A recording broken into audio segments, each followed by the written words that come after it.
I'm going to touch on the maintaining traffic and staging that we have proposed, the overall schedule.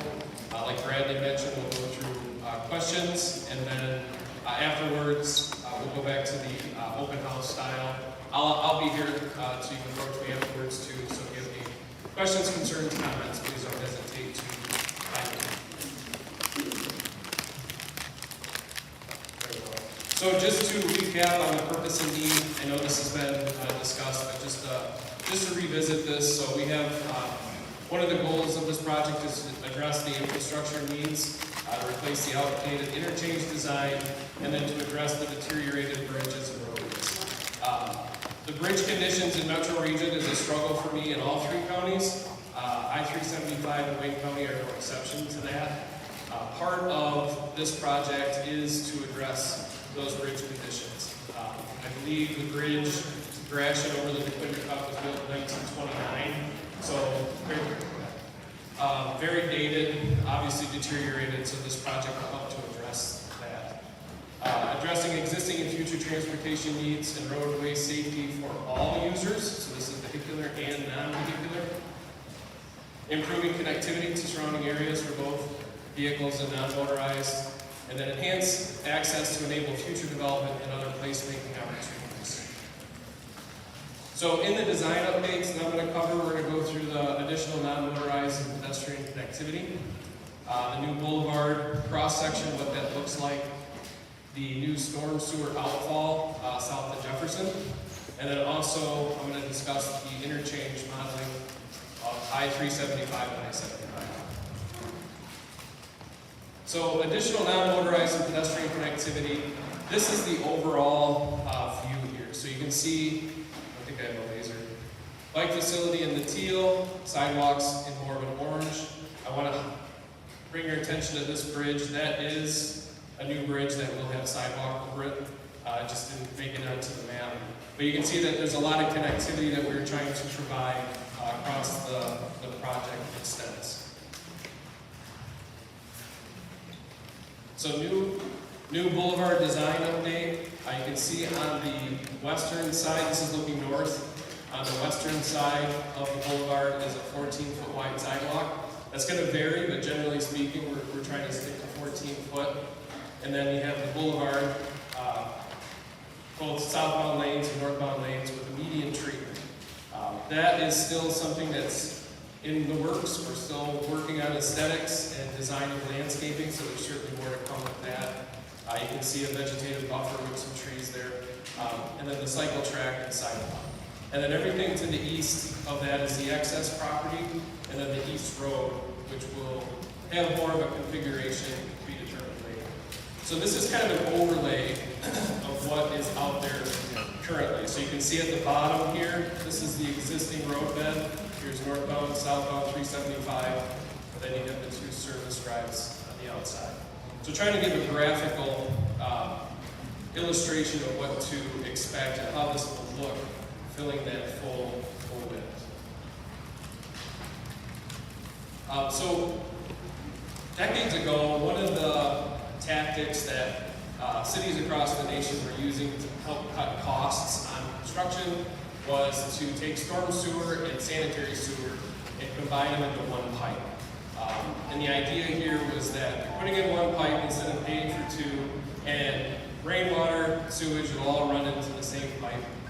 Obviously, environmental laws have thankfully changed dramatically since then. But you can see in this picture, on the left is dry weather. So you have storm drains, you have everything flowing into this pipe. People are flushing their toilets, etc. All of that water is hitting this regulator, and then it's going to a wastewater treatment plant. That's all well and great on a dry day, but on the right side is wet weather.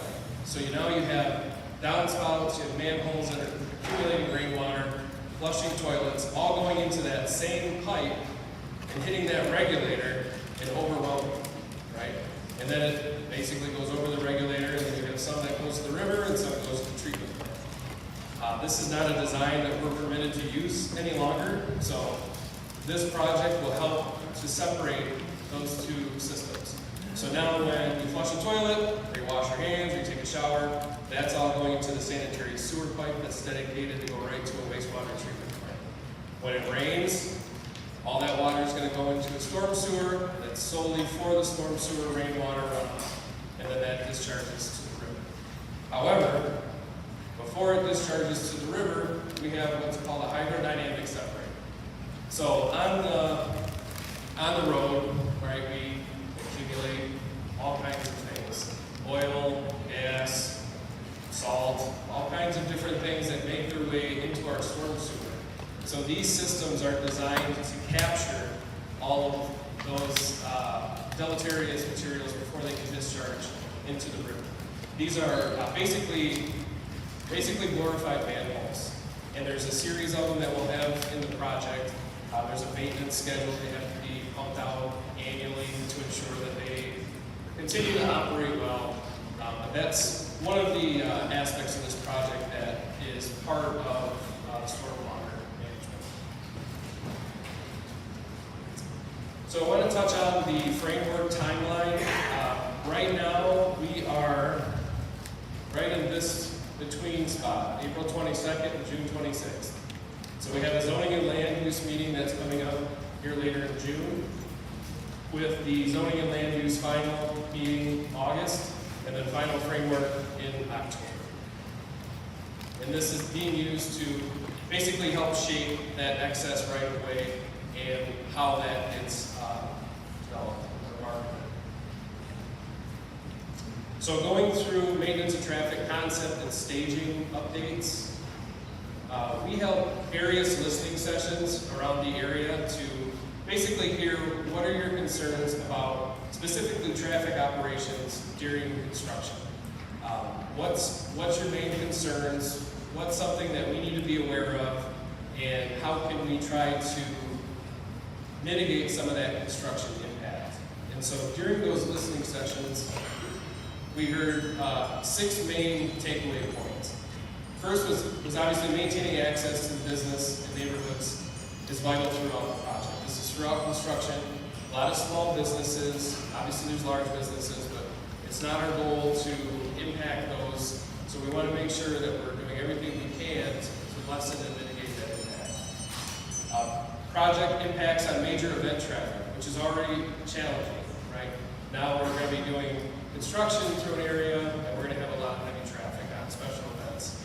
How do we manage that? We have to do that through careful planning. Consideration of truck loading and unloading unloading patterns when planning detours.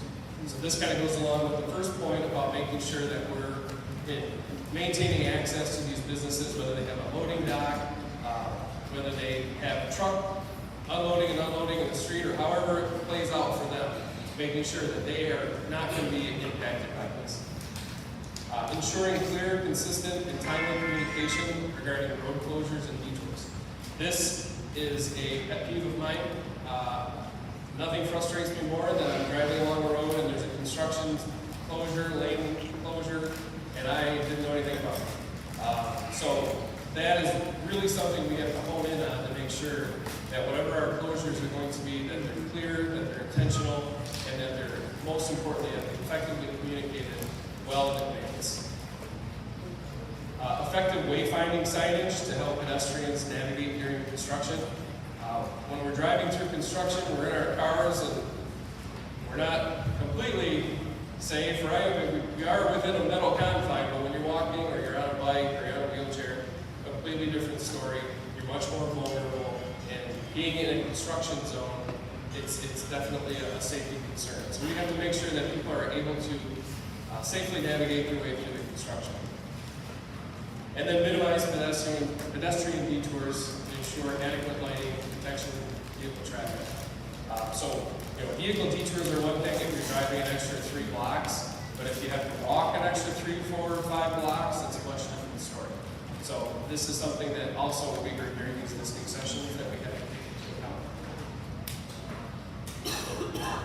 account. So building the new, let me back up real quick. Going back to the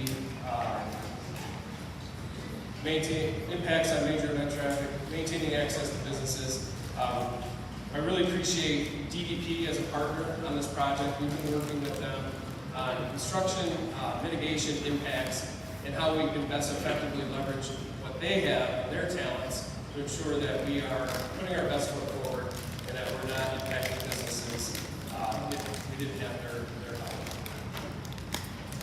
So building the new boulevard, I want to kind of step you through some of this staging. Obviously, this is the way it looks out there right now today. You can see Monroe Street. So this particular example is at Monroe Street. So we're looking north right now. And the first stage for this boulevard is the contractor is going to come in and they're going to start filling in that depressed section. So filling that in with material. We're still maintaining 2 southbound lanes. I know that's one arrow, but that's traffic flow is what that's representing. So there's going to be 2 lanes southbound on southbound Chrysler, and we'll have 2 northbound lanes on the other side. And during that time, the contractor is going to be obviously filling in this depression, but then that eastern portion of the new boulevard is going to be constructed during this phase as well. So the next phase, this is the eastern portion of that boulevard. They close this side and they start working on constructing the western side of the boulevard, still maintaining lanes here, 2 southbound lanes here, and these lanes continue to 2 northbound lanes as before. And then this is the more or less finished product with the boulevard here, the construction area continuing in the depressed section, and then continuing to construct that east road, however that ends up language wise. And so here's the finished product. Again, looking north, we've got Monroe Street reestablished, and then you've got the East Road and the new boulevard. At Lafayette, this is one of the takeaways. It's on, there's several takeaways on one of the boards. This is one of them, is that we will be maintaining Lafayette movements throughout the project. Lafayette will never close. So this shows the contractor working south of Lafayette in the construction zone. And you can see that we've got 1 lane of traffic in each direction over the existing bridge, in addition to pedestrian and non-motorized movements. So full access across 1 lane each direction. Once they get that completed, then they're going to flip traffic. So now they're on 1 lane each direction on the new pavement, with pedestrian movements maintained on the south side, and the contractor starts removing the existing bridge on the north side and then continuing to fill that depressed section. And then this is the finished product. So you have contractor continues on to the north, and they're still doing some work to the south, but we've got Lafayette completely replaced at grade.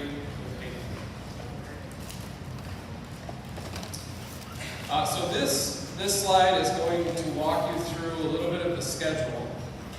So at the south end, you see it says summer of 2025. This is a picture that kind of roughly depicts what that's going to be going to look like. So there's a box culvert that's being constructed, approximately 10 foot by 5 foot, large storm sewer outfall to the river, along with the stormwater management system to the north of that. And during that time, we're continuing to do the design on the boulevard through this area. In 2026 is when the Jefferson Street construction starts, along with some of this boulevard. And then by the time we get to 2026, 2027, we're up here to the interchange.